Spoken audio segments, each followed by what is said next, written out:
참 예수님, 그동안 안녕하셨습니까?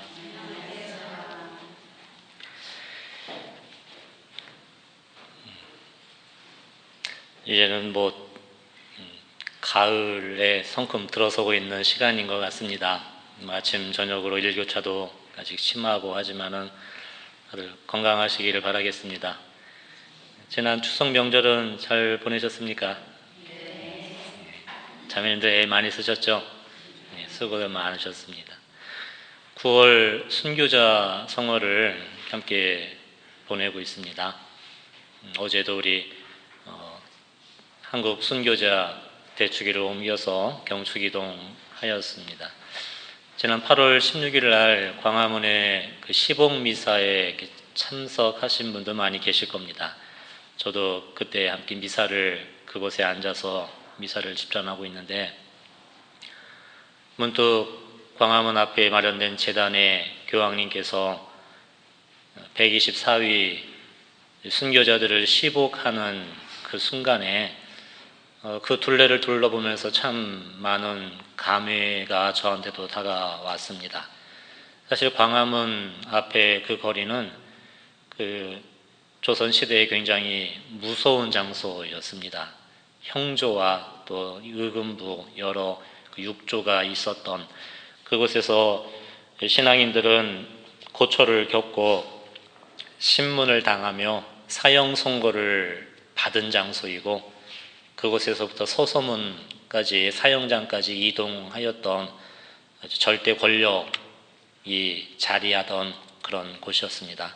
그곳에서 많은 순교자들은 사실 심판을 당하고 또 그 죽음의 사형 언도가 내려졌던 곳이었을 겁니다. 그리고 형리들은 우리 신앙의 선조들에게 아마 이렇게 이야기하였을 것입니다. 내가 당신의 목숨을 죽일 수도 있고 살릴 수도 있음을 모르느냐. 나한테 한마디만 하면 내가 너의 목숨을 구해주겠다라는 회유도 또 협박도 있었을 것입니다. 하지만 순교자들이 목숨을 바쳐가며 증언하였던 그 뜻은 무엇이었겠습니까? 당신의 목숨이 아깝지가 않아서 죽음에 들어선 것도 아니었고 당신의 이 목숨이 무엇을 의미하는지 몰라서 이 죽음을 맞이했던 것은 아니었을 겁니다. 그런 하나밖에 없는 이 목숨을 내어놓으며 바로 이 세상의 참 생명이 무엇인지를 증언하였던 그런 부분이었을 겁니다. 물론 말과 행동으로 순교자들은 형리들과 이 세상에 이렇게 증언을 하였을 겁니다. 아닙니다. 당신이 내 목숨을 앗아갈 수는 있을지 모르지만 나의 진짜 생명을 당신이 거둘 수는 없습니다. 왜냐하면 나의 생명을 주신 분은 하느님이시고 내가 이 순간에 죽는다 할지라도 나에게 새로운 생명을 약속하신 하느님, 그분이 생명의 주인이십니다. 라는 그 증언을 순교자들은 하였던 그런 부분이었을 겁니다. 아마 그것이 죽음조차 빼앗아갈 수 없었던 신앙인의 강한 힘이 바로 거기에 있었습니다. 세상은 여러 가지 힘으로 우리를 두렵게 만들고 우리를 지배하려 듭니다. 세상의 많은 힘, 때로는 그것이 군사력으로 드러날 때도 있고 오늘날 정치, 경제, 또 재물로 드러나는 어떤 재화의 돈이 또 이 세상의 또 다른 힘이 되었지만 하지만 순교자들이 우리에게 가르쳐주는 이 세상의 진정한 힘이 바로 하느님이시라는 것을 그들의 생명을 바쳐가며 증언해 주었던 것을 바라봅니다. 그래서 미사를 광화문에서 함께 참석하면서 그분들의 죽음이 바로 여기에서 승리의 영광을 받게 되는구나. 그들은 이 형장에서 이슬로 사라지는 그런 무의미한 죽음에 들어선 것이 아닌 이 세상의 권력도 빼앗아갈 수 없는 생명이 바로 순교자들에게 새로운 생명으로 주어졌구나. 바로 하느님이 그들의 생명을 받아주셨구나 라는 것을 깨닫게 됩니다. 그래서 그 미사가 참 의미 깊었습니다. 옛날에는 어떤 죽임을 당하던 패배자로서 형장으로 끌려갔던 그분들이 이제 시간이 흘러 그곳에서 거룩한 복자 시복에 이르는 그 영광스러운 미사를 바라보며 하느님이 누구이신가를 정말 제 가슴속에 다시 한번 새겨주었던 그런 시간이었던 것 같습니다. 사도 바오로께서도 우리들에게 정말 강한 힘을 받아 우리가 굳세어져야 된다는 말씀을 에베소서 6장에서 말씀을 하십니다. 바오로 사도는 에베소서 6장 10절부터 17절에서 우리에게 이렇게 말씀하십니다. 주님 안에서 그분의 강한 힘을 받아 굳세어지십시오. 그렇습니다. 우리는 이 세상을 살아가기 위해 힘이 필요합니다. 이 세상의 거짓, 죽음, 여전히 나를 힘들게 만들고 많은 유혹으로 우리를 이끄는 이 어둡고 이 아픈 세상에서 우리가 진정으로 살아남기 위해 우린 진정한 힘이 필요합니다.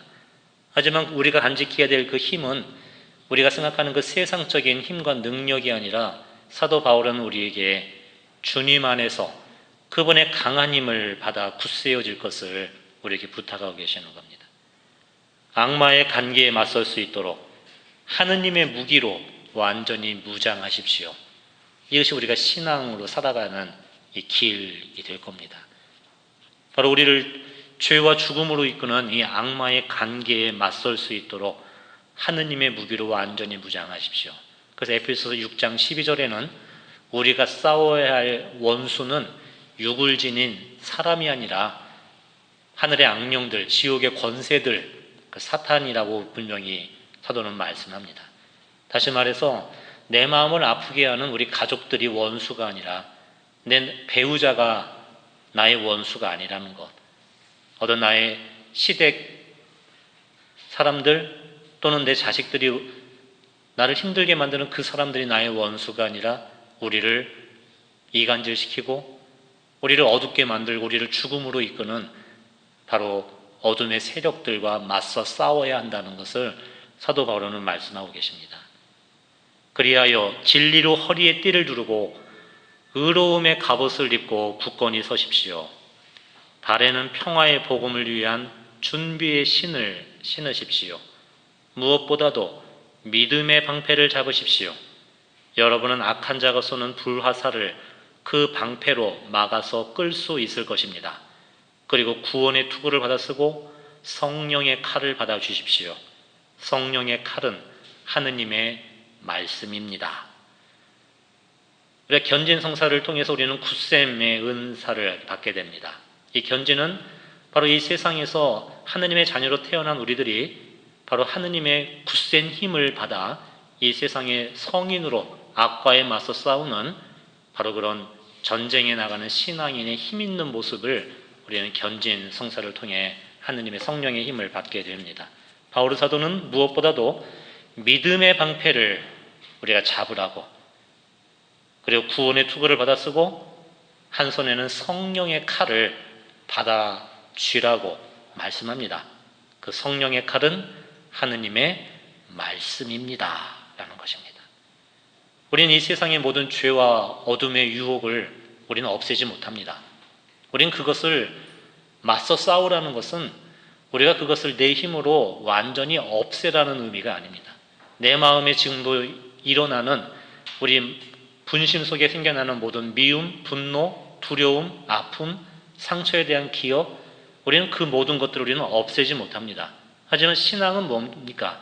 그걸 없애는 삶이 아니라 그런 믿음의 방패를 지니고 맞서 싸우는, 견디어내는 힘이고, 바로 그것을 성령의 칼, 말씀의 힘으로 그 유혹과 내 마음에 일어나는 무수한 많은 그런 부정적인 것들을 이겨나가는 바로 그것이 이 세상에서의 우리의 삶이고, 이것이 영적 투쟁의 삶이라는 것입니다. 예수님께서도, 이 세상에 오신 하느님께서도 바로 우리와 같은 인간의 몸을 지니신 그리스도께서도 바로 이런 영적 투쟁의 삶을 살아가셨고, 거룩하신 어머니 마리아께서도 이런 끊임없는 이런 영적인 싸움의 삶을 이겨나가는 길을 걸어가셨던 겁니다. 그러니까 예수님과 성모님은 우리와 다른 분이시기 때문에, 하느님이시고 원죄 없는 거룩하신 어머니시기 때문에 내가 겪는 모든 갈등에서 면제되신 분이 아니라, 예수님과 성모님도 인간 세상에서 우리 가정 안에서 겪는 모든 갈등, 어려움, 이 현실 세계에서 겪는 그 모든 우리의 육신을 지니고 살아가는 인간 조건을 그대로 살아가셨던 분이 예수님과 성모 마리아이셨습니다. 하지만 그분들은 이 믿음의 방패와 바로 성령의 칼, 하느님의 말씀의 힘에 의지하여서 그 유혹을 이기셨던 것이고 이 죄를 이기는 삶을 걸어가셨던 그런 부분이었던 것입니다. 마태복음 4장에 예수님이 세례 받으신 후 하셨던 첫 번째 사명은 무엇이었냐면 성령께서 예수님을 광야로 이끄셨던 것입니다. 그리고 광야에서 40일 동안 단식하시며 그 기도하시는 가운데 예수님은 세 가지 유혹을 받지 아니하십니까?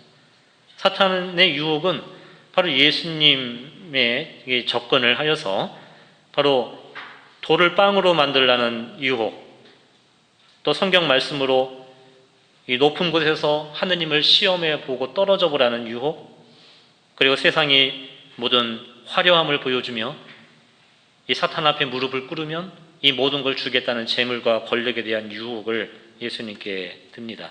근데 이 유혹은 사실 유혹이라는 것은 우리 몸을 잡아 이끄는 부분만은 결코 아닐 겁니다.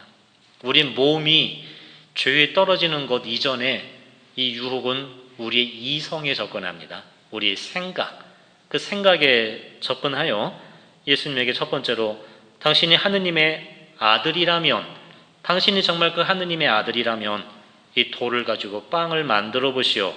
나는 그 유혹을 그 그럴듯한 생각과 그럴듯한 이론으로 예수님께 다가갔지만 예수님은 이 유혹을 어떻게 이기셨느냐? 사람은 빵만으로 살지 않고 하느님의 입에서 나오는 모든 말씀으로 산다라는 그 성경 말씀을 가지고 이 유혹을 이겨내셨던 것입니다. 그러자 이 사탄은 두 번째로 주님에게 성경 말씀을 가지고 접근합니다. 성경에 보면 천사를 지켜 행여 네 발이 돌에 차일세라 그들이 손으로 너를 받쳐주리라라는 성경 말씀이 있지 않소. 이곳에서 떨어져 보시오.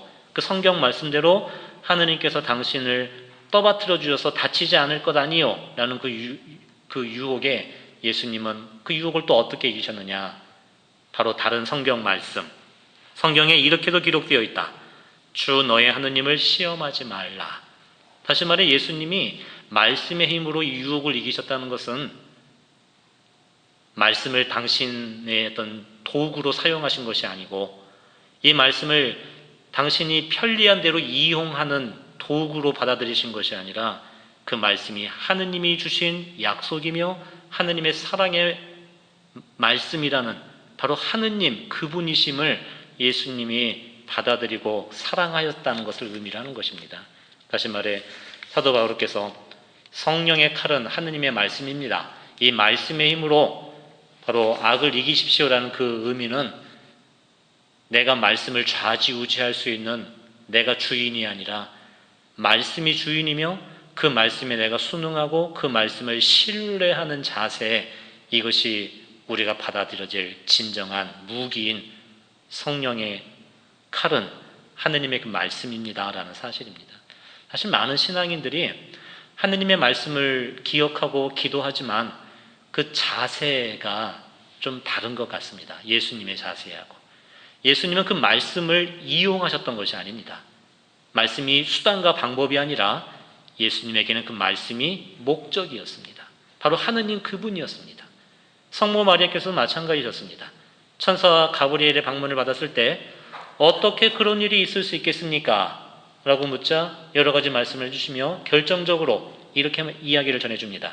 하느님께는 불가능한 일이 없다. 마리아께서는 그 말씀을 믿으셨습니다. 하지만 그 말씀을 이용하셨던 것은 아닙니다. 하느님께서는 불가능한 일이 없으니 내가 원하는 대로 다 해주실 수 있으시겠네. 하느님께는 불가능한 일이 없으니 내가 바라는 대로 해주실 수 있으시지 않는가? 라고 생각한다면 말씀이 주인이니까 내가 주인입니까? 내가 주인이 되는 겁니다. 내 생각, 내 뜻, 내 계획에 말씀을 이용하는 것밖에 되지 않을 겁니다. 하지만 성모님은 말씀을 이용하신 것이 아니라 그 말씀을 믿으셨습니다. 하느님께는 불가능한 일이 없다는 그 말씀을 믿고 불가능해 보이는 당신의 그 약함과 힘듦을 하느님께 맡겨드릴 수가 있었던 것입니다. 그것이 신뢰입니다. 말씀에 대한 신뢰입니다. 세 번째 유혹도 사탄이 예수님에게 인간으로서 누릴 수 있는 명예욕과 권력욕, 그것을 재물욕을 건드렸을 때 예수님께서는 이 말씀을 잊지 않으셨습니다. 주 너희 하느님께 경배하고 그분만을 섬겨라라는 성경 말씀이 있다. 바로 이 말씀의 힘으로 그리스도 예수님은 유혹을 물리치셨고 이겨내셨던 것입니다. 우리와 같은 배고픔을 겪으셨고, 우리와 같은 두려움을 겪으셨고, 우리와 같은 나약함과 한계를 지니신, 우리와 똑같은 육신을 입으신 예수님께서는 하느님의 권능으로 이 유혹을 이기신 것이 아니라 인간의 나약함 속에서 하느님께 대한 신뢰, 하느님 말씀에 대한 믿음, 하느님께 대한 사랑, 바로 그 말씀을 기억하는 힘, 그 말씀을 받아들이는 그 정신으로 이 악의 유혹을 이겨나가셨던 것이고, 십자가의 죽음에 이르기까지 그리스도 예수님께서 이 모든 영적인 투쟁에서 하느님을 바라보고 견뎌내실 수 있었던 승리의 비밀은 바로 이 말씀을 받아들이는 그분의 정신에 있었던 부분이었습니다. 그것은 말씀을 첫 번째 기억하는 행위이고, 그 말씀을 신뢰하는 것이 두 번째이고, 세 번째로 이 말씀을 기억하고 신뢰하며 하느님께 감사드리는 삶, 이것이 우리가 받아들여야 될 말씀의 힘이 되는 것입니다. 성모 마리아께서도 하느님의 말씀을 당신 뜻대로 이용하셨던 것이 아닌 오히려 그분의 말씀을 이해할 수 없는 상황 속에서도 그분의 말씀을 간직하려고 노력하셨던 것이 어머니 마리아의 정신이었고 성모님의 자세였던 것입니다. 그 루카복음 2장 19절하고 루카복음 2장 51절에 성모님 마음에 대한 이렇게 설명이 나오지 않습니까? 마리아는 이 모든 일을 마음속 깊이 간직하였다. 그러니까 동방 박사들의 방문을 받았을 때나 목동들이 천사들의 이야기를 듣고 와서 경배드렸을 때 그들이 전해준 놀라운 소식을 성모님은 듣고 그걸 마음속 깊이 간직하였다라는 루카복음 2장 19절의 그 말씀, 예수님을 성전에 이르시고 사흘 동안 찾아 헤매시다가 그분을 만났지만 왜 나를 찾으셨습니까? 제가 아버지 집에 있어야 될 줄을 모르셨단 말씀입니까? 그러니까 이해하지 못할 그 말씀을 아들로부터 들으셨을 때도 성모님께서는 그 모든 말씀을 허투루 생각하신 것이 아니라 마음속 깊이 간직하였다는 겁니다. 이것이 말씀에 대한 우리의 자세여야 될 겁니다. 성모님은 항상 말씀을 들으려고 노력하셨고 당신에게 들려온 그 말씀을 자기식대로 이해하거나 자기식대로 판단하는 자세가 아니라 이 말씀이 뿌리를 내리고 열매를 맺기까지 성모님은 그거를 간직하려는 자세, 그 자세가 어머니의 정신이었고 마음이었던 것입니다. 루카복음 1장 37절에 당신에게 들렸던 하느님의 말씀, 하느님께는 불가능한 일이 없다라는 이 말씀은 하느님께서 우리에게 주신 약속의 말씀이기도 하는 것입니다. 그 약속은 반드시 이루어집니다. 하지만 그때 그 장소는 우리가 정하는 것이 아닙니다. 하느님이 정해놓으신 가장 완전한 때, 그분이 정하신 가장 좋은 곳에서 당신의 약속은 반드시 이루어집니다. 그 말씀을 대하는 우리의 태도는 하느님을 신뢰하며 이것이 지금 당장 내 눈앞에서 이루어지지 않는다 할지라도 하느님께 대한 믿음을 거두지 않고 그 약속을 향해 살아가는 것, 이것이 예수님과 성모님의 일생이었고 바로 그분들이 그 말씀을 간직하며 그 말씀의 힘에 의지하여 살아가셨던 그 일생을 통해 하느님은 당신의 뜻을 온전히 이루어 주셨고 당신의 구원을 우리에게 열어주셨던 부분이었던 겁니다. 그래서 말씀이 성모님의 마음속 깊이 간직할 수 있었던 것처럼 이제 우리들도 이 말씀을 이 가슴에 간직하고 살아가기 위해서 정말 필요한 것은 무엇이냐? 그것은 우리의 정신이 먼저 순결해져야 되는 것입니다. 나의 정신이 순결해질 때 우리는 이 마음에 하느님의 말씀을 간직할 수가 있게 되는 겁니다. 정신의 순결은 뭐겠습니까? 하느님을 기억하는 것이고 하느님의 뜻을 찾는 것이고 그리고 하느님의 뜻을 행하고자 애쓰는 그런 생각이 우리의 정신의 순결이라는 겁니다. 사실 죄는 우리 몸에서 일어나는 것만이 아닙니다. 죄라는 것을 우리는 말과 행동의 잘못된 말과 행동이라고 이야기할지 모르겠지만 그건 드러난 결과이고 이 죄의 원인이 되는 것은 그 말과 행동의 원인은 잘못된 마음에서 비롯되게 되는 겁니다. 내 마음의 잘못된 부패와 어떤 내 마음의 어떤 어두움들 그것이 잘못된 말과 행동으로 불러일으키게 되는 것입니다. 그 이 마음은 어디서부터 일어나는가? 그 마음은 갑자기 생기는 것이 아닙니다. 이 마음은 우리의 정신에서부터 비롯되는 겁니다. 잘못된 정신, 잘못된 생각에서 잘못된 마음이 비롯되는 것이고 이 잘못된 마음에서 잘못된 말과 행동이 일어나게 되는 겁니다. 여러분 창세기 3장과 4장에 보면 원죄 이야기와 카인의 죄의 이야기가 나와 있습니다. 창세기가 전해주는 그 죄의 이야기는 바로 이 죄의 본질이 무엇인가를 알려주고 있습니다. 첫 번째 아담과 하와의 선악과를 따먹은 그 죄. 사탄이 뱀의 모습으로 하와에게 접근합니다. 그리고 유혹을 합니다. 유혹은 사탄의 이 하와의 몸을 선악과로 잡아 이끌었던 것이 아닙니다. 그 유혹의 시작은 몸에서 주어지는 게 아닙니다. 선악과를 따게 된 잘못된 행동은 하느님처럼 되고자 하는 교만한 마음에서 이 잘못된 선악과를 따는 행동이 나오게 됩니다. 그럼 이 교만한 마음은 어떻게 비롯되었느냐? 사탄은 먼저 하와의 생각에 접근했던 겁니다. 그 생각에 거짓을 불어넣습니다. 그리고 이렇게 이야기합니다. 내가 듣기로는 하느님께서 이 동산에 있는 어떠한 나무 열매도 따먹지 말라고 했는데 사실이냐? 사실입니까? 아닙니까? 아닙니다. 하느님은 다 주셨습니다. 동산에 있는 모든 것, 모든 산천 초목과 동물과 풀, 모든 것을 아담과 하와에게 다 주셨습니다. 하지만 선악과와 생명나무만은 건드리지 말아라. 그건 누구 것이다? 하느님 것이다. 그 질서를 주신 겁니다.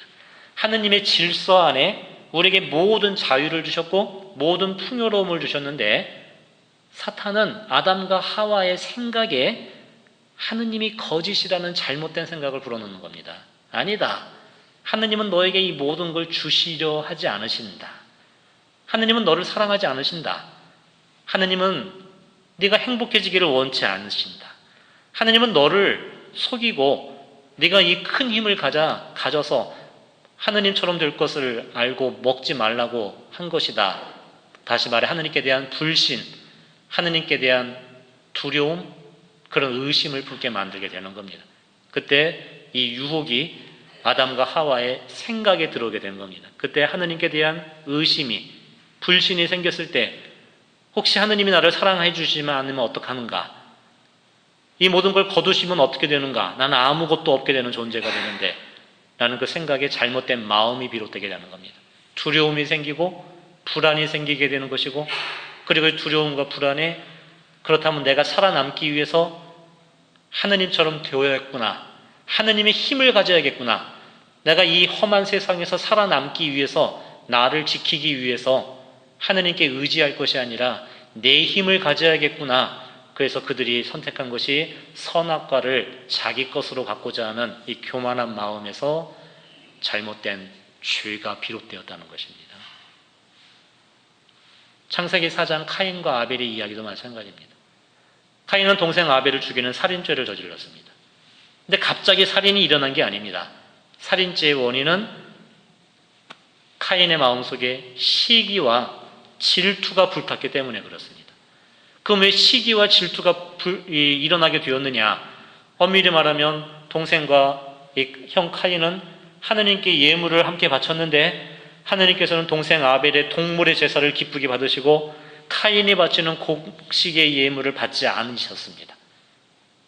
바로 그것이 어떤 원인이 되었다고 생각합니다. 하지만은 성경에는 기록되어 있지 않지만 주님께서 카인에게 분명히 말씀하셨습니다. 네가 잘못한 일이 없다면 왜 고개를 들지 못하느냐. 이 말은 하느님이 동생 아벨 것만을 사랑하고 카인을 차별하셔서 누구 건 받고 누구는 안 받고 이 하느님이 차별해서가 아니라 똑같이 예물을 바쳤지만 카인이 고개를 들지 못할 떳떳하지 못한 것이 거기 있었다는 겁니다. 그러니까 이 예물을 바치는 카인에게 무언가 결격 사유가 있었고 무언가 좋지 못한 것이 있어서 받아들여질 수 없는 무언가 잘못된 것이 있었다는 겁니다. 그렇게 보면 하느님 때문입니까? 카인 자신 때문입니까? 근데 카인은 자기 때문이라고 자기를 생각했습니까? 아니면 하느님을 원망했습니까? 그것이 잘못된 생각이었습니다. 나를 돌아보지 않는 것. 그때 카인의 생각은 왜곡된 생각에 사로잡히게 되는 겁니다. 그건 뭡니까? 나의 잘못을 헤아리는 것이 아니라 하느님은 동생만 사랑하신다. 하느님은 나를 사랑하지 않으신다. 이 잘못된 생각이 분노와 시기와 질투와 같은 이 마음의 부패를 일으키게 되었고 이 마음의 부패가 동생을 죽이는 살인죄로 이어나게 되었던 것입니다. 죄의 시작은 우리 입술에 있는 것도 아니고 나의 행동에 있는 것이 아닙니다. 그 죄의 시작은 반드시 보면 우리들의 잘못된 마음이 자리 잡게 됩니다. 그리고 잘못된 마음은 그냥 생기는 것이 아니라 무언가 잘못된 생각이 우리의 정신이 무언가 오염되기 시작을 하였을 때, 깨끗해지지 못했을 때, 다시 말해 나의 정신이 하느님의 말씀을 기억하지 않고 하느님의 말씀을 믿지 못하고 하느님을 생각하지 않았을 때 우리는 사탄의 어둠에 유혹에 이 정신이 휩싸이게 되고 이 왜곡된 생각에 왜곡된 마음이 자리 잡게 되고 이 부패하고 잘못된 마음에서 잘못된 죄의 행동이 일어나게 되는 것이라는 겁니다. 그래서 우리는 예수님과 성모님께 나아가 그분이 주시는 새로운 정신을 우리가 다시 한번 받아들여야 되는 것입니다. 예수님께서 간직하셨던 우리에게 주시는 그 복음의 정신, 그분의 사랑의 정신, 그분이 나에게 안겨주시는 믿음의 정신이 우리의 새로운 정신이 되었을 때 그때 우리들의 마음이 새로워질 수 있는 것이고 내 마음이 새로워졌을 때 우리들의 삶이 새롭게 바뀔 수가 있게 되는 겁니다. 사실 우리는 그런 말 많이 듣지 않습니까? 여러분 가정이 변화되기 위해서는 누가 먼저 바뀌어야 된다고 이야기를 합니까? 그러니까 내가 바뀌기 위해서는 어떻게 해야 되느냐? 우리는 노력을 많이 하거든요. 정말 따뜻한 말을 좀 해야지, 참아야지, 용서해야지, 정말 내가 조금 더 노력하고 좀 더 애써야지. 많이 노력하셨죠? 많이 노력했지만 노력한 만큼 열매가 맺어지지 않는 겁니다. 우리는 나름대로 애쓰고 노력합니다. 말과 행동으로만. 하지만 내가 바뀌는 것은 내 말과 행동이 쉽게 바뀌는 게 아닙니다. 내가 새로운 말, 새로운 행동으로 변화되기 위해서는 내 마음이 바뀌어야 되는데 내 마음 하나를 내가 바꾸지 못하는 게 우리들의 모습입니다. 그때 우리는 어떻게 됩니까? 내가 나를 바꾸려고 하는데 여전히 끊임없이 내 마음 속에서 참 많은 게 나옵니다. 정말 이 마음은 우주와 같은 것 같습니다. 마음을 비워도 분명히 비웠다고 했는데 또 다른 미움이 나오고 분노가 나오고 욕심이 나오고 두려움이 나오고 끊임없이 마음속에서 그러한 것들이 휩싸여들 때 우리는 내 마음에 함몰이 되어서 정말 지쳐 쓰러졌을 때도 한두 번이 아닐 것입니다. 하지만 내 마음을 내 힘으로 바꾸는 것이 아니라 내 마음을 진정시키고 다스려 나갈 수 있는 것이 내가 어떤 정신으로 살아가느냐, 바로 그것인 겁니다. 예수님도 인간의 마음을 지니고 우리를 사랑하셨고 함께했지만 그분도 십자가에서 두려우셨고 울부짖으셨고 아프셨고 외로우셨습니다. 우리가 죽음의 공포에서 겪는 그 똑같은 마음을 예수님께서 겪으셨고 성모님께서도 십자가 아래에서 칼에 꿰 찔리는 고통 속에 그 힘듦과 두려움과 아픔과 어둠과 혼란을 어머니도 겪으셨습니다. 예수님과 성모님은 그 마음을 당신의 힘으로 다스려 나가고 당신의 힘으로 바꾸어 넣어서 사랑하신 것이 아니었습니다. 그 힘들고 아프고 어찌할 수 없는 혼란스러운 그 마음 속에서 이 사랑의 길을 걸어가실 수 있었던 것은 예수님과 성모님의 정신이 하느님을 바라보았기 때문입니다. 하느님의 말씀을 기억하였기 때문입니다. 당신의 그 정신이 하느님께 대한 사랑을 잃지 않으셨기 때문에 그러하셨던 것입니다. 이것이 바로 그분의 기도였고, 그 기도의 시간 속에서 언제나 하느님께 대한 이 말씀을 순결한 정신으로 받아들이시고 신뢰하시고 함께 하셨기에 이 정신의 빛이 이 마음의 어둠을 이끌어갈 수가 있었던 부분이었습니다. 그러니까 우리 그런 이야기를 쉽게 하지 않습니까? 신부님, 도저히 마음이 움직여지지가 않아요. 사랑하려고 하지만 용서하고 싶은데 내 마음이 안 돼요. 내 마음이 도저히 그렇게 되지 않아요. 맞습니다. 저도 그렇고 예수님도 그러하셨고 성모님도 아마 그런 경험을 하셨을 겁니다. 하지만 마음이 움직여서 우리가 선을 행하는 게 아닙니다. 마음이 움직이기 위해서는 먼저 나의 정신이 새로워져야 되는 것입니다. 로마서 12장 2절에 사도 바울은 이렇게 말씀하십니다. 여러분은 현세에 동화되지 말고 정신을 새롭게 하여 여러분 자신이 변화되게 하십시오. 그리하여 무엇이 하느님의 뜻인지, 무엇이 선하고 무엇이 하느님 마음에 들며 무엇이 완전한 것인지 분별할 수 있게 하십시오. 바오로 사도는 우리에게 우리가 변화되기 위해서는 먼저 우리의 정신이 새롭게 하여야 된다는 것을 이야기하십니다. 여러분은 현세에 동화되지 말고 정신을 새롭게 하여 여러분 자신이 변화되게 하십시오. 사탄의 유혹은 지금도 끊임없이 우리의 정신에 접근하게 되는 것입니다. 이 세속 정신, 세상의 가치관, 이 세상이 주는 유혹, 이 세상이 우리에게 그럴듯하게 속삭이는 많은 그런 잘못된 생각들, 우리가 세상에서 받은 교육, 이 세상에서 끊임없이 우리에게 어떤 신문, 방송, 매체를 통해 우리의 정신에 잘못된 것이 진실인 양 접근하는 이 많은 것들, 그 오류, 그러한 것들에 동화되지 말고 정신을 새롭게 하여 여러분 자신이 변화되게 하십시오. 근데 바오로 사도는 우리에게 여러분 자신을 변화시키십시오라고 이야기하는 것이 않습니다. 우린 나 자신을 변화시킬 수 없습니다. 변화는 시키는 게 아니라 하느님의 사랑 안에 변화되는 겁니다. 나는 나 자신을 변화시킬 수 없습니다. 내가 아무리 노력한다 할지라도 내 말과 행동을 변화시키는 게 아닙니다.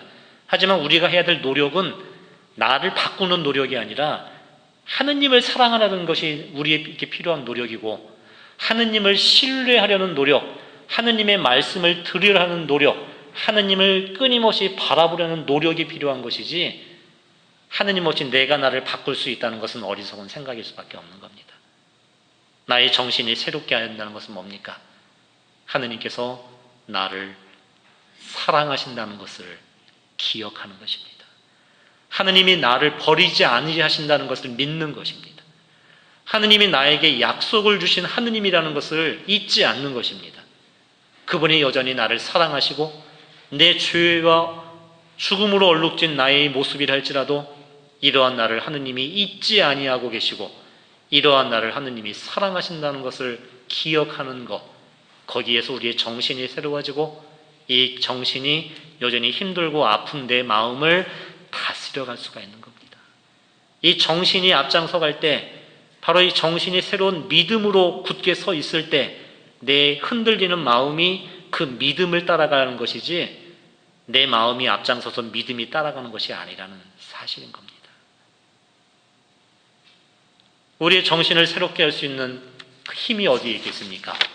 예수님께서 우리에게 주어진 두 가지 사랑의 선물, 성체와 성모 마리아, 이 파스카의 선물, 당신의 목숨 바쳐 돌아가시기 전에 우리에게 남겨진 두 가지 유언, 이 받아 먹어라, 받아 마셔라, 너희를 위하여 내어줄 내 몸과 피다, 너희는 나를 기억하여 이를 행하여라. 나는 성체와 이분이 너의 어머니시다는 성모 마리아는 바로 우리에게 주어진 사랑의 선물입니다. 예수님의 성체성사와 성모님 안에서 우리는 새로운 정신을 우리는 받을 수 있게 되는 것입니다.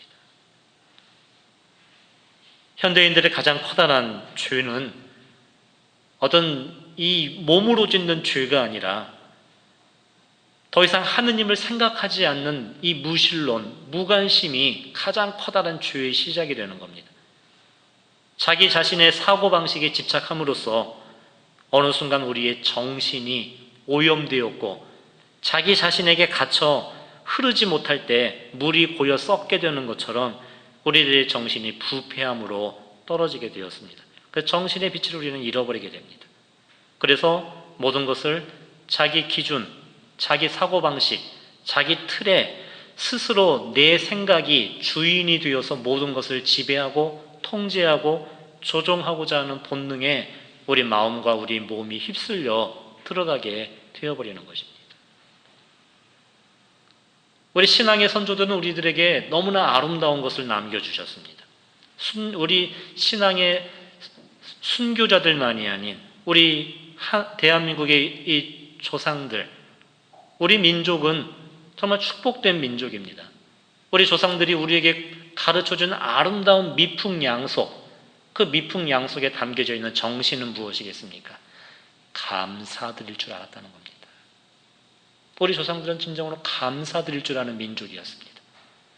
지금보다도 먹을 것이 부족했던 그 옛날, 정말 4월, 5월 보릿고개를 근근히 넘기며 이 배고픔을 안고 겨우 죽음을 건너 뛰었던 그 시절이 있었습니다. 한여름에 땡볕에 손과 발톱 쩔어져가며 농사지어서 이제 가을에 소출을 거두었을 때, 이제 비로소 먹을 것이 좀 생겨나 풍요로워졌을 때, 여전히 부족하지만 그 풍요로움 속에서 우리 조상들이 제일 먼저 했던 행위는 뭐였습니까? 하늘에 감사드리는 거였습니다. 바로 그 추석의 의미 아닙니까? 바로 첫 번째 거두었던 이 가을의 소출을 두고 이것이 내 것이라 주장하지 않고 우리 조상들이 보여주었던 것은 이것이 하늘의 은덕이며 이것이 우리 조상들의 은덕이라는 것을 우리 선조들은 우리에게 이 아름다운 미풍양속으로 남겨두었던 겁니다. 옛날과 비교할 수 없을 만큼 풍요로움을 우리는 지금 살아가고 있습니다. 정말 우리 가정의 냉장고에는 먹을 것이 넘쳐나고 정말 많은 것들이 풍요로움으로 정말 쓰레기통을 가득 채우는 오늘날의 우리들의 삶입니다. 옛날과 비교할 수 없을 만큼 우리는 더 이상 절대적인 빈곤에서 벗어났고 정말 적어도 우리 자신은 이 굶주림의 공포에서 벗어난 삶을 살고 있지만 하지만 그때보다 더 풍요롭지 못한 마음이 우리에게 자리 잡고 있지 않습니까? 왜 그렇습니까? 우리들의 정신이 황폐해졌고 우리들의 정신이 빛을 잃어버렸기 때문입니다. 비록 그 옛날에는 배고픔과 많은 불안함 속에 살아가는 시대였지만 적어도 우리 조상들의 정신은 하늘 무서운 줄을 알고 살았던 것이 우리들의 조상들이었습니다.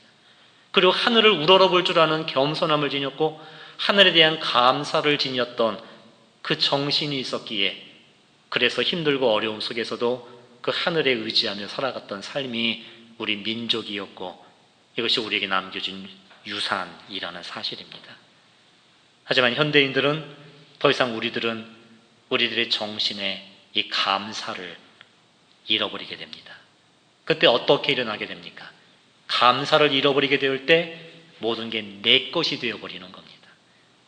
내 것이니까 당연히 누릴 나의 것이고 내 마음대로 할 수 있는 자기 것이라는 생각에 우리의 정신이 오염되었고 부패되어 있는 것입니다. 그냥 마음에 욕심이 생기고 내 뜻대로 되지 않았을 때 분노가 일어나게 되는 것이고 실망이 생기게 되는 것이고 그리고 잘못된 마음이 우리의 잘못된 말과 행동으로 또 우리 가족들과 이웃들에게 또 다른 상처를 주는 것이 이 죄의 악순환이라는 사실인 겁니다. 예수님께서 우리에게 남겨주신 기억, 너희는 나를 기억하여 이를 행하여라라는 성체 안에는 어떤 정신이 남겨져 있습니까?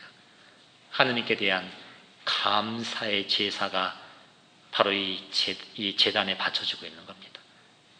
성체 성사는 어떻게 이루어진 겁니까? 하느님의 말씀으로 이루어진 것이지만 내 몸이다, 내 피다라는 그리스도의 말씀으로 성체성사가 이루어졌지만 그 말씀 속에는 무엇이 담겨져 있느냐? 빵을 들고 하늘을 우러러 감사의 기도를 드리신 다음 쪼개어 나눠주시며 내 몸이다 하셨다는 사실입니다. 마찬가지로 잔을 들고 예수님께서는 감사의 기도를 드리신 다음 제자들에게 주시며 너희의 죄를 사해 줄 내 새로운 계약을 맺는 내 잔이다. 너희는 나를 기억하여 이를 행하여다. 이 성체성사의 기본 정신은 아버지께 대한 감사였습니다. 예수님께서 5,000명을 먹이신 그 기적, 그 기적이 일어났던 것은 소년 하나가 예수님께 자기가 가지고 있는 보잘것없는 물고기 2마리와 빵 5개를 가지고 나왔던 그 마음, 주님은 그 마음을 하찮게 여기셨던 것이 아닌 사랑으로 그 어린 소년의 그 정성, 이 작은 믿음을 받으시고 그분께서 하셨던 것은 하늘을 우러러 감사의 기도를 드리시는 것이었고, 그 감사의 기도 끝에 제자들을 통해 나누어 주셨을 때 5,000명이나 먹고 12광줄이나 남는 이 빵의 기적이 일어나게 되었던 것입니다. 감사드린다는 건 뭡니까? 하늘에 감사드린다는 것이고, 하늘에 감사드린다는 것은 하느님이 주인이심을 인정하는 것이고, 그 하느님을 기억하는 것이고, 눈에 보이지 않지만 하느님께서 우리를 이끌어 가시는 아버지시고 사랑의 주님이시라는 것을 우리가 말씀드리는 기도의 행위가 되는 것입니다. 그때 이 감사 안에 5,000명이 되는 사람이 먹고 풍요로워지는 놀라운 변화가, 이 빵과 포도주가 그분의 살과 피로 변화되는 이 놀라움이 거기서 일어나게 되는 것입니다. 그렇게 말한다면 사도 바울께서 정신을 새롭게 하여 여러분 자신이 변화되게 하십시오라는 그 말씀의 의미가 뭔지 우리는 깨닫게 되는 겁니다. 우리의 정신이 새로워지는 건 뭐겠습니까? 다시 한번 하느님께 감사드리는 그 정신이 먼저 우리에게 주어져야 된다는 겁니다. 무엇에 대해 감사드립니까? 이 모습 그대로 지금 내가 바라보는 우리 가족들, 비록 내 마음에 들지 않고 내 생각에 따르지 않는 배우자와 자녀들과 그 모습들이지만, 그 사람들의 주인이 내가 아니라 하느님이심을 인정할 때 우리는 그 모습 그대로를 감사드릴 줄 알게 될 것입니다. 만약에 하느님을 우리가 신뢰하지 못하면 우린 두려움에 빠지게 됩니다. 그 사람의 모습을 내가 지금 당장 바꿔내야 되고, 내 마음에 맞는 모습으로 바뀌어야 되고, 내가 생각한 대로 그 사람들이 따라줘야 된다는 강박관념에 사로잡히게 되는 것입니다. 하지만 하느님을 신뢰할 때, 하느님이 주인이심을 기억할 때, 지금 당장은 부족한 모습이라 할지라도 하느님께서 이 부족함을 당신의 사랑으로 이끌어 가실 수 있는 분이라는 것, 그분의 자비에 맡겨드릴 수 있고, 그분의 사랑의 손길에 내 생각과 다른 그 사람의 모습을 우리가 하느님의 자비에 맡겨드리고 기다릴 줄 아는 이 믿음이 우리에게 생겨나게 되는 것 같습니다. 나 자신의 모습도 마찬가지입니다. 내가 나 자신을 변화시킬 수 있는 게 아닙니다. 내가 아무리 노력한다고 내 미움이 사랑으로 바뀌어지지가 않습니다. 이 두려움이 갑자기 신뢰로 바뀌는 게 아닙니다. 내 마음의 어둠이 갑자기 빛으로 환해질 수 있는 것이 아닙니다. 우린 나 자신을 변화시킬 수 없습니다. 하지만 이 두렵고 힘든 마음 그대로를 하느님께 들고 나아갈 수 있는 믿음을 지닌다면 하느님께서 내 마음에 함께해 주실 수 있습니다. 그때 내가 변화되는 겁니다. 변화는 그렇게 일어나는 겁니다. 그 변화는 하느님이 일으켜 주시는 것이지 피조물인 내가 나 자신을 새롭게 만들 수 있는 힘은 우리에게는 없는 것입니다. 결국 죄의 시작은 무엇입니까? 잘못된 생각이라는 것은 무엇입니까? 하느님을 신뢰하지 않았던 생각. 나는 나 자신에게 겸손하게 물어봐야 될 것입니다. 나는 지금 열심히 성당을 다니고 열심히 어떤 신앙 행위를 하고 열심히 입으로 주님 주님하고 부르짖고 있지만 이 말과 행동 속에 내 마음은 진정 하느님을 신뢰하고 있는가? 이 마음의 원인인 나의 생각은 정말 주님께 대한 온전한 신뢰 안에 머무르고 있는가? 물론 우리가 주님을 믿는다고 하지만 이 깊게 생각해 보았을 때 어떤 순간은 내가 하느님을 신뢰하지 못하였기 때문에, 그분을 믿지 못하기 때문에 여전히 내 방식에 사로잡혀 있는 것은 아닌가라는 생각을 해봅니다. 열심히 주님께 대한 믿음을 외친다고 하지만 그 믿음의 원인을 가만히 보면 내 방식을 이루어 달라고, 내가 정해놓은 이 방법대로 해달라고, 내가 보기에 좋은 것이라 생각했던 그것을 이루어 달라고 여전히 우리는 내 뜻, 내 계획, 내 사고방식, 나의 기준을 들고 거기에서 한 발자국도 움직이지 못하는 두려움을 안고 있지는 않은가 생각합니다. 하지만 예수님과 성모님은 하나님께 대한 온전한 믿음 안에 당신이 이해할 수 없는 고통과 죽음까지도 받아들일 수 있었던 그 힘은 바로 하나님께 대한 온전한 신뢰. 그 온전한 신뢰는 무엇이냐? 나를 도와주신다는 그것을 믿는 것이 아니라 하나님 자체가 사랑이며 하나님이 나를 사랑하신다는 것, 그것이 내가 이해할 수 없는 상황 속에서도 이 사랑은 거두어가는 것이 아니고 이 사랑은 없어지는 것이 아니라는 것을 굳게 믿었을 때, 그때 내가 생각했던 방법이 아니더라도 하느님은 당신의 뜻을 이루신다는 것에 대한 이 신뢰가 예수님과 성모님 안에 있었던 것입니다. 그것이 우리가 새롭게 해야 될 나의 정신이 되는 겁니다. 하지만 여전히 우리는 세상에서 너무나 많은 혼란스러운 생각들을 우리는 접하고 살아왔습니다. 여전히 이 세상의 사고방식이 우리의 정신을 너무나 두껍게 칠해버렸고 너무나 많은 것으로 나를 덮어버렸던 사실입니다.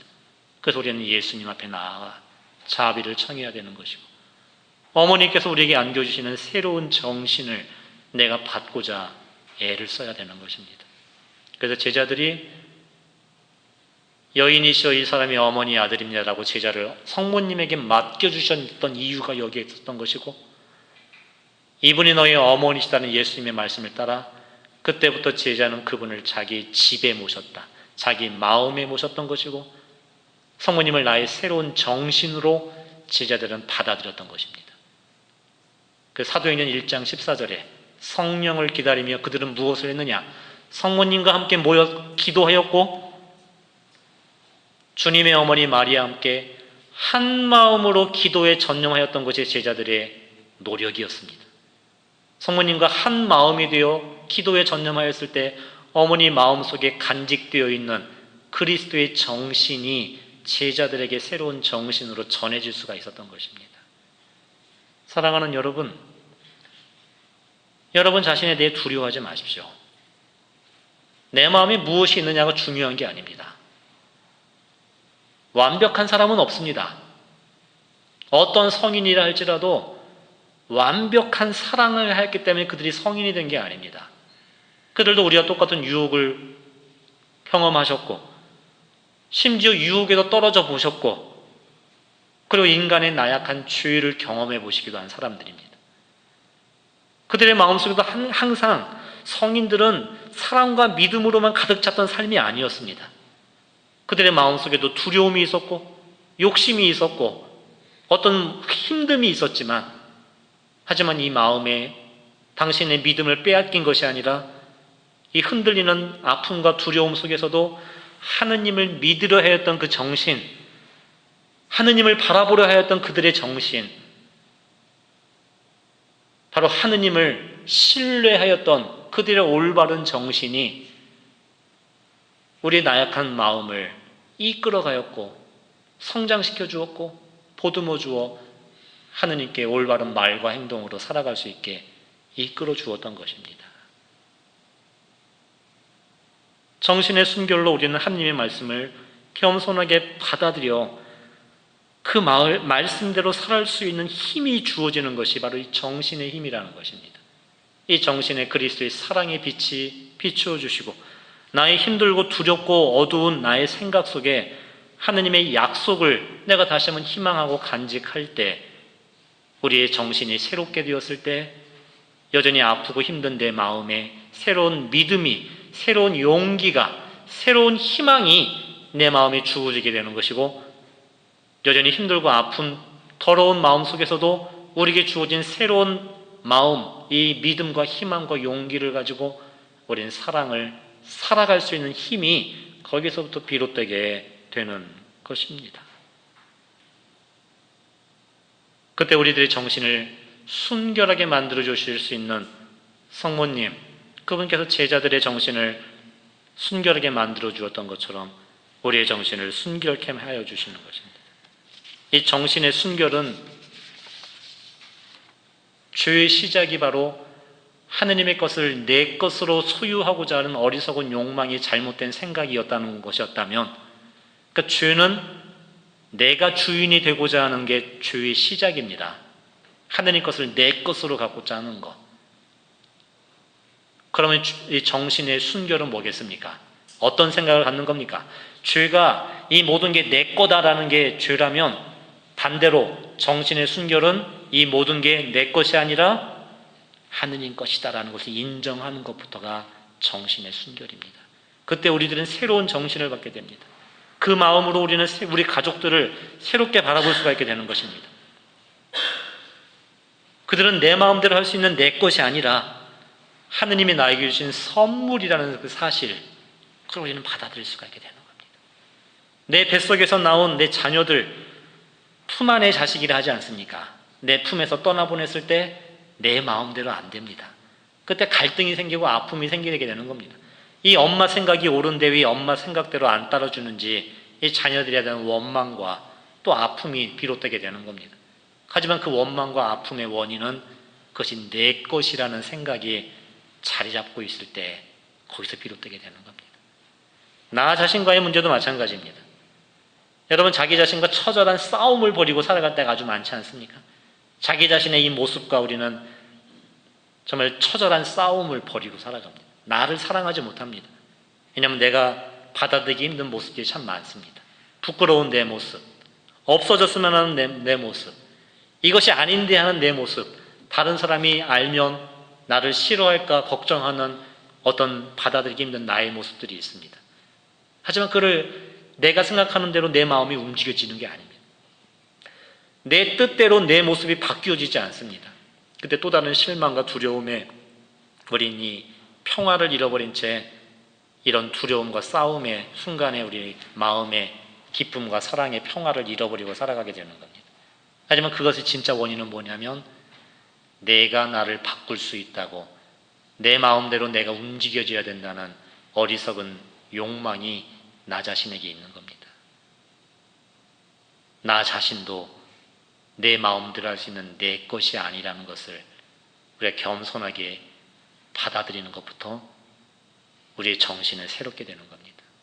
그때 하느님께 나의 이 모습을 맡겨드릴 수가 있게 되는 겁니다. 하느님만이 나를 새롭게 만들어 주실 수 있고, 하느님만이 나를 만족시켜 주실 수 있고, 하느님만이 나를 채워주실 수 있는 분이라는 이 영혼과 이 마음의 주인은 하느님이심을 인정할 때, 우리는 그분께 나의 부족함을 맡겨드릴 때 그분이 그 부족함을 친히 당신의 사랑으로 채워주시게 되는 것입니다.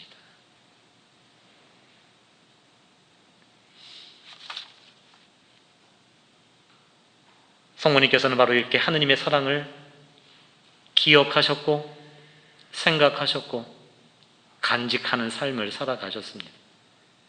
그리고 제자들도 당신과 같은 그 마음을 지닐 수 있도록 그 제자들과 함께 기도해 주셨고 제자들과 함께 해 주셨던 것입니다. 그때 제자들도 어머니 마음속에 간직되어 계시는 예수님의 정신을 그들의 정신으로 받아들였던 것입니다. 성모님은 우리를 예수님과 같은 모습으로 키워주실 수 있는 분입니다. 제자들을 그리스도 닮은 모습으로 키워주셨던 것처럼 우리들도 예수님과 같은 모습으로 키워주실 수 있습니다. 그거는 여러분이 예수님 닮는다는 건 뭐겠습니까? 여러분 갑자기 턱에 수염이 난다는 게 아닐 겁니다. 머리가 길어지고 예수님과 같은 모습으로 바뀐다는 게 아니라 그분의 정신으로 나의 정신이 새로워지게 되는 겁니다. 어머니께 나아가십시오. 여러분의 정신을 내가 바꾸려 한다면 우리는 하느님께 등을 돌리고 나만을 바라보는 삶을 살아가게 됩니다. 하지만 여전히 여러분 정신 속에 두려움이 있고 아픔이 있고 여러 가지 힘든 기억이 남아있다 할지라도 이것을 두고 어머니와 함께 하시라는 말씀입니다. 성모님, 저의 기억에 함께 해주십시오. 저를 도와주십시오. 당신의 사랑이 필요합니다. 라고 어머니 마리아를 바라볼 때 성모님께서는 그 기억을 바꿔주시는 게 아닙니다. 없애주시는 게 아닙니다. 힘들고 아픈 기억 속에도 하느님은 네 편이시란다.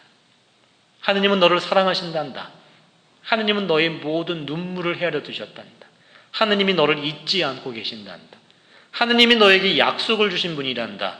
바로 그 사실을 우리가 기억할 수 있는 힘을 어머니는 안겨주시는 거고, 나의 정신이 하느님께 대한 신뢰 안에, 믿음 안에 서게 되었을 때, 그때 우리들의 마음속에 비록 여전히 죄로 기울어질 수밖에 없고 약하고 아픔이 가득한 마음속에도 주님을 사랑할 수 있는 믿음이, 희망이, 용기가 우리 마음속에 주어지게 되는 것이고, 여전히 상처 입은 이 모습으로도 우리는 하느님의 사랑받는 자녀로 살아갈 수 있는 이 삶을 걸어갈 수가 있게 되는 것입니다. 하느님을 신뢰하십시오. 그것은 먼저 하느님을 기억하는 것입니다. 그분의 사랑을 기억하는 것이고, 그분이 나에게 해주신 것을 기억하는 것이고, 내가 하느님한테 어떤 사랑을 받았는가를 잊지 않는 것, 거기에서 하느님께 대한 신뢰가 자라나게 되는 겁니다. 용서도 마찬가지입니다. 사실 용서는 내가 할 수 있는 게 아닙니다. 용서는 하느님만이 하실 수 있는 겁니다. 그런데 내가 할 수 없는 걸 왜 주님이 하라고 요구하시느냐?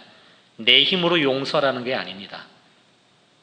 그건 저도 참 힘이 듭니다. 사제로서 저에게 맡겨진 직무가 이 말씀을 전하는 사명이 있기에 이 사랑과 용서에 대해 강론을 하지만 제 방에 올라가고 난 다음에는 참 마음이 무겁습니다. 나도 제대로 사랑하지 못하는데, 함께하는 이 형제 하나를 사랑하지 못하는데, 그들의 이 작은 잘못 하나를 내가 용서하지 못하는 이 모습이 어떻게 사람들에게 사랑과 용서를 가르쳐 줄 수 있느냐, 참 많이 아픕니다. 그러면서도 왜 그럴까, 왜 안 될까 곰곰이 생각해 봤습니다. 그 중에 하나가 우리가 쉽게 용서하지 못하는 저의 원인 가운데 하나가 이것이었습니다. 나의 생각 속에 내가 피해자라는 생각이 크게 자리 잡고 있었던 겁니다. 내가 피해자라는 생각. 사실 싸움을 보면은 일방적으로 생기는 싸움은 없습니다. 두 사람이 똑같아서 생기는 게 싸움 아닙니까? 똑같이 속이 좁아가지고, 그러니까 이 싸움이 일어나는 것이지, 이 그냥 큰 그릇에 작은 그릇은 쉽게 부딪히지가 않습니다. 나도 그렇고 그도 그렇고 다 밴댕이 소가지 같아가지고 작은 것 때문에 싸우게 되는 거죠.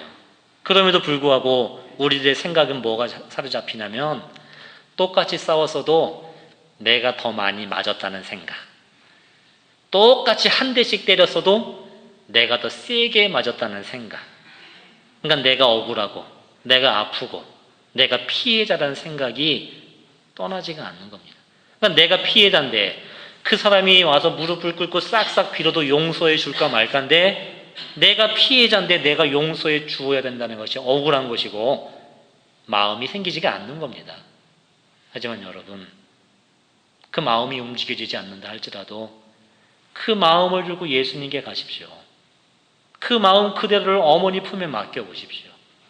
성체 안에 계신 예수님은 나의 그 아픈 생각, 내 아픈 마음을 꼭 끌어안아 주십니다. 어머니께서는 우리 모습 그대로를 안아주십니다. 주님과 성모님은 그게 네 잘못이다, 저건 그의 잘못이다라고 잘잘못을 따져주시는 분이 아니라 나도 그 사람도 함께 안아주시는 분이십니다.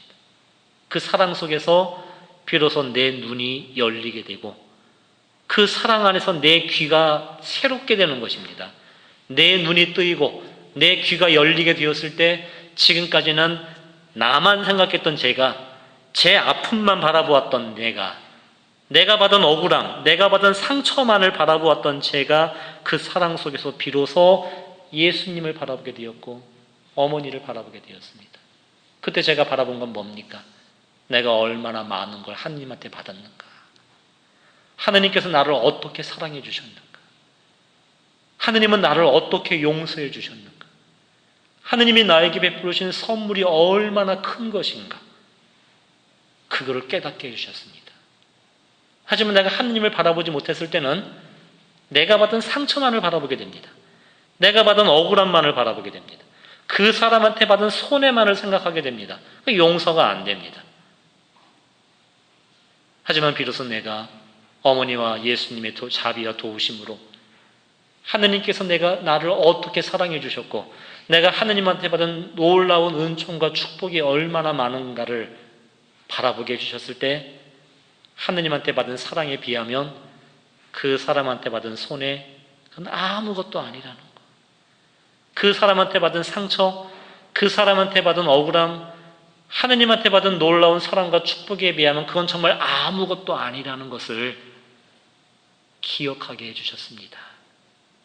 나의 정신이 새로워졌을 때 여전히 상처있고 아픈 이 마음은 여전하지만 오히려 그 사람을 손가락질하는 것이 아니라 오히려 그 손을 거두고 내 가슴을 치며 저를 용서해 달라고, 제가 죄인이라고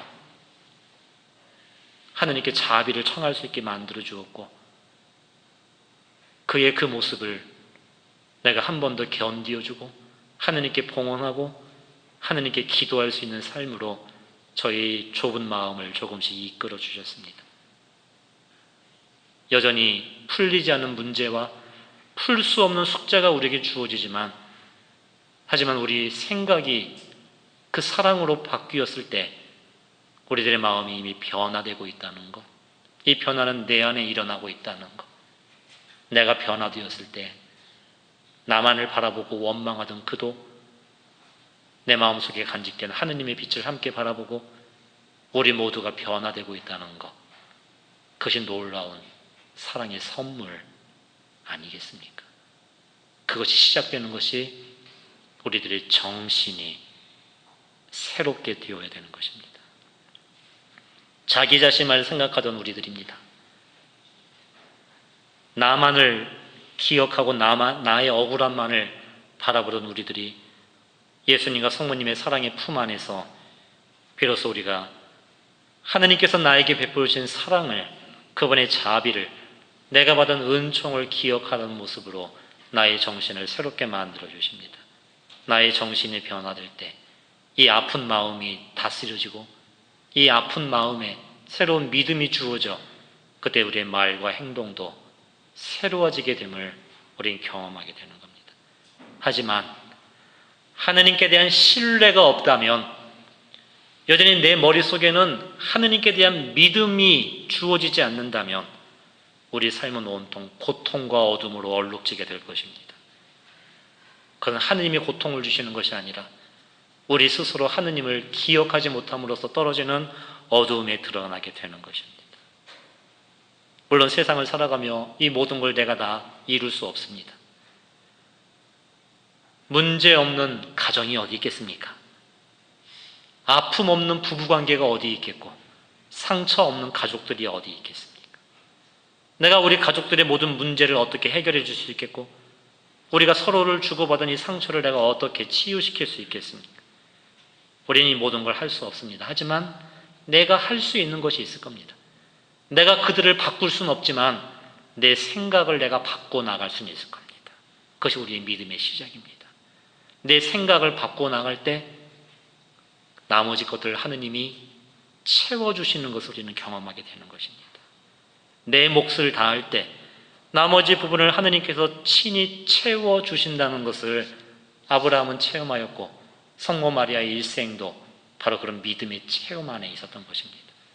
아들 이삭을 데리고 산에 올라갔었던 아브라함, 바로 그 믿음의 절정에 아브라함이 체험하였던 것은 야훼 이레, 하느님께서 친히 마련해 주신다. 그 야훼 이레를 아브라함은 모리아 지역의 그 산에서 경험하게 됩니다. 예수님의 마지막 죽음의 순간에도 예수님께서는 이 모든 걸 하느님 손에 맡겨드렸을 때 하느님께 대한 믿음과 신뢰를 잃지 않고 그분 손에 당신의 생명을 돌려드렸을 때, 그때 골고타 정상에서 우리는 그 죽음을 통한 새로운 부활이라는 생명, 이 야훼의 이래를 우리는 경험하게 됩니다. 하느님 친히 마련해 주신다. 이 야훼의 이래는 하느님께 대한 신뢰의 길이었고 하느님께 대한 믿음의 발걸음이었습니다. 오늘 무엇보다도 어머니께 우리의 정신을 새롭게 해달라고 기도해 보십시오. 우리의 정신에 순결함을 입혀달라고, 하느님의 말씀을 믿고 받아들일 수 있는 겸손함을 우리에게 가르쳐 주시고 우리가 하느님의 질서로 돌아갈 수 있는 그 순결함을 우리의 정신에 입혀달라고 함께 기도드립시다. 악이 뿌려놓은 선악과를 네 것으로 가져야 된다, 하느님 것을 너의 것으로 소유해야 된다는 이 세상의 가치관, 이 세상의 소유욕에 젖어 있었던 우리들의 정신에 가난함을 달라고. 가난함은 무엇이겠습니까? 이 모든 것의 주인이 하느님이심을 인정하는 마음이고, 이 가난함 속에 우리는 하느님의 모든 것을 당신의 자비와 사랑으로 누리는 은총을 우리가 함께 받게 되는 것입니다.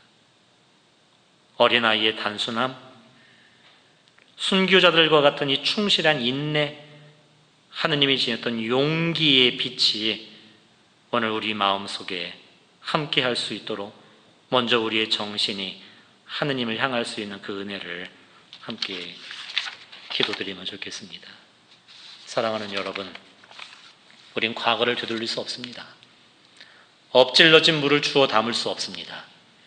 하지만 지금 이 자리에서 우린 새롭게 시작할 수 있는 길을 만나게 되는 겁니다. 하느님을 믿지 못하고 신뢰하지 못하면 우리는 과거에 집착하고 살아갑니다. 과거의 원망, 과거의 아픔, 이 과거의 부끄러움을 바라보며 우린 절망과 낙담 속에 살아갑니다. 그렇습니다. 내 상처를 우리는 되돌릴 수 없습니다. 우리 받은 손해를 우리는 메꿀 수 없습니다. 하지만 엎질러진 물을 주워 담을 수 없고 이미 받은 상처를 없애지 못하지만 바로 이 모습 그대로 하느님을 새롭게 만날 수 있는 길이 열리게 된다는 것. 그때 하느님 친히 우리 마음에 새로움을 채워주실 수 있으시는 분이고, 우리가 받은 상처 속에서도 당신이 받은 새로운 용서와 사랑의 은총을 간직할 수 있게 나를 돌봐주실 수 있는 분이 하느님이시라는 사실, 그 사실을 기억하는 것, 거기에서 우리의 정신이 새로워짐으로 우리의 마음과 우리의 마음의 새로움으로 우리의 말과 행동, 내가 변화되는 것이고, 그리고 새로워진 나를 통해 하느님은 여러분의 가정을 변화되게 하여 주실 것입니다. 사랑하는 여러분의 가족들을 변화되게 하여 주실 것입니다. 오늘 그분께 대한 믿음과 신뢰를 어머니께 청합시다. 어머니의 사랑 안에 우리도 함께 기도할 수 있는 힘을 주시고, 지금 여러분의 기억 속에 있는 모든 것들, 쉽게 지워지지 않는 아픔까지도 어머니께서 보듬어 주시고 함께 해주고 계신다는 것, 예수 그리스도께서 이 모습에도 함께 하신다는 것을 우리가 믿고 살아갈 수 있는 그 신뢰를 우리 정신에 새겨주시기를 기도드립시다.